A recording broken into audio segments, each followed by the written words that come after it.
The Steam Next Fest is here, and this is an event that I find myself really looking forward to now, as I love getting to try out a range of indie games ranging from platformers, booby games, shooters, visual novels, RPGs, you name it. I can guarantee you will find something worth playing. So I spent yesterday playing for around 50 or so demos. I forgot the number at this point. And this is the first 5 games that I came across that I actually found myself really enjoying. So how about we get straight to it? First on the list is the stylish hack and slash game called GenoKids. The art style for this game immediately caught my eye and took me back to the times of Jet Set Radio, Futurama, and the Simpsons game. I know it's a strange mix, but if you know, you know. In the demo, we play through one level as Red and Blue, both with their own attacks and abilities. Now this is where the game truly shines, as the combat felt incredibly fun to play, even having a DMC inspired style system. We can use our abilities both on the ground and in the air. So if you combine that with a separate launch button and a charge attack, it makes it incredibly easy to create combos, especially when you add in the ability to seamlessly swap between characters at any time. I will add that traversing throughout the level was very fun, as we used the charge button to jump between platforms, wall run, and chase aerial enemies. I will say that I did have a hard time getting used to the control placement though, with strike being on circle. However, this is something you can actually remap in the settings, but I was too dumb to do that. But at least I kind of got there in the end. And I will admit that they beat me up a little bit, as enemies will block and counter your attacks, which completely put a stop to being able to spam attacks the whole time, which was nice, as there is so many action games where the enemies just kind of take it without fighting back. And to top it all off, the boss fight at the end was incredibly fun and required me to use everything I've learned so far. And this bitch was zooming around the place shooting lasers. I don't know how I didn't die. Stone is primarily a puzzle platformer that does feature a little bit of combat. Here we are simply dropped in an unknown world, which requires us to fight, jump, and swing our way through various stages while learning the mystery of the world. I didn't really catch anything story-wise in the demo, but the gameplay shows some potential. Attacking in this game didn't feel great, as it felt kinda sluggish and unresponsive in comparison to the rest of the game. There was decent enemy variety and a boss fight that took some thinking, but the best part about the combat is when we have to use our tools and abilities to our advantage. For example, big robot guy shooting lasers at me, so I whip out the mirror to send it right back to him. But the platforming and level design is really where this shines, and I feel makes up for the issues I have with the combat. There's a few different stages that required me to react quickly and use our abilities to avoid swords, lasers, and make long jumps. These stages are split up in one big map, where some will be unavailable until you've learned a required ability. My favorite one was where I turned into a spider so I could attach to walls, swing off hooks, and crawl under small spaces. So if you're looking for something combat heavy, I don't think this is for you. But if you're somebody who likes platforming, I do reckon you should give this one a try. Now this one really surprised me, as I don't really play too many shooters, but Twisted Tower is a BioShock inspired first-person shooter. After Tiny learns the love of his life has moved on, he receives an invitation to Twisted Tower, where he is promised to win treasure beyond measure. This leads to him finding a freaky ass park where he must fight through fucked up mascots to win not only his prize,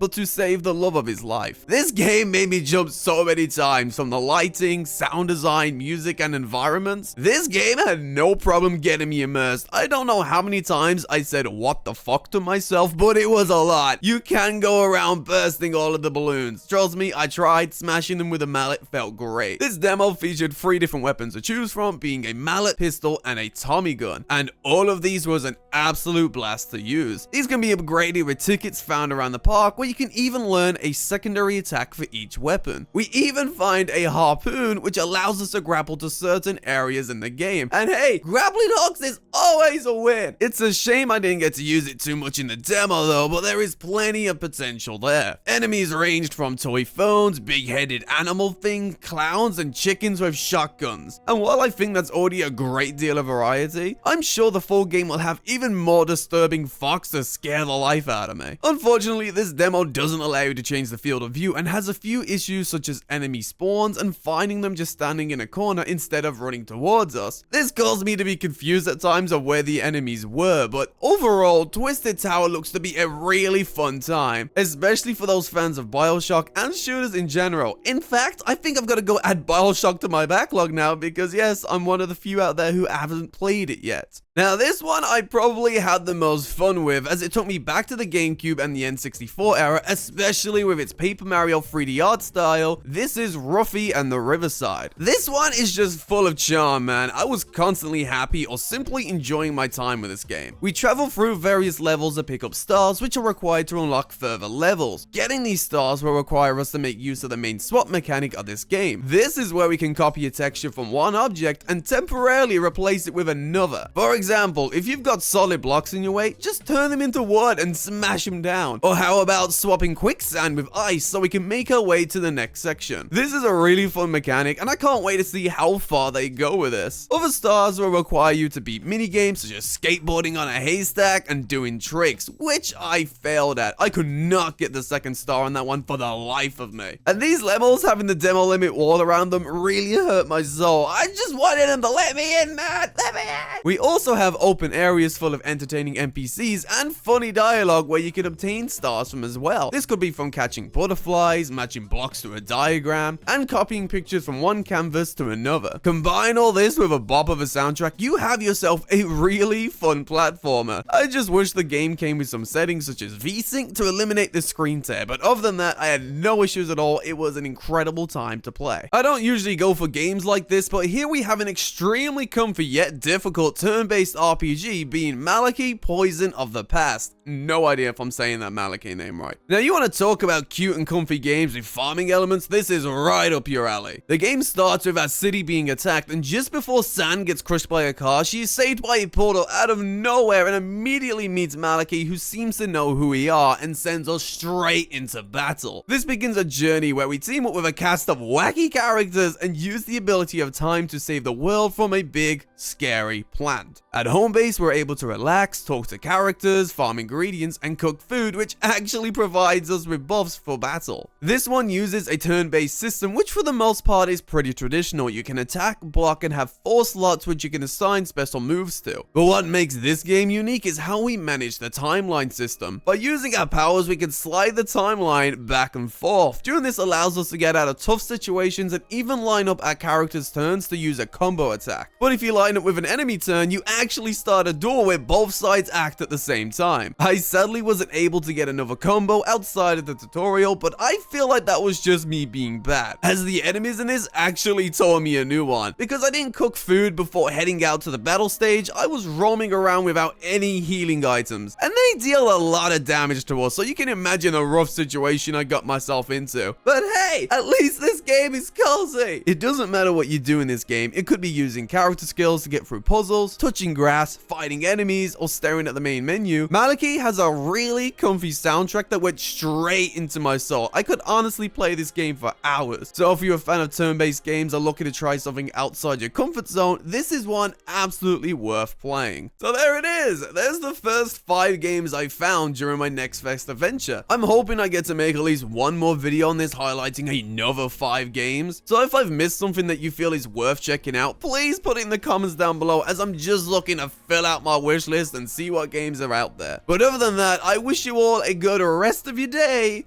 and I will see you when I see you. See ya!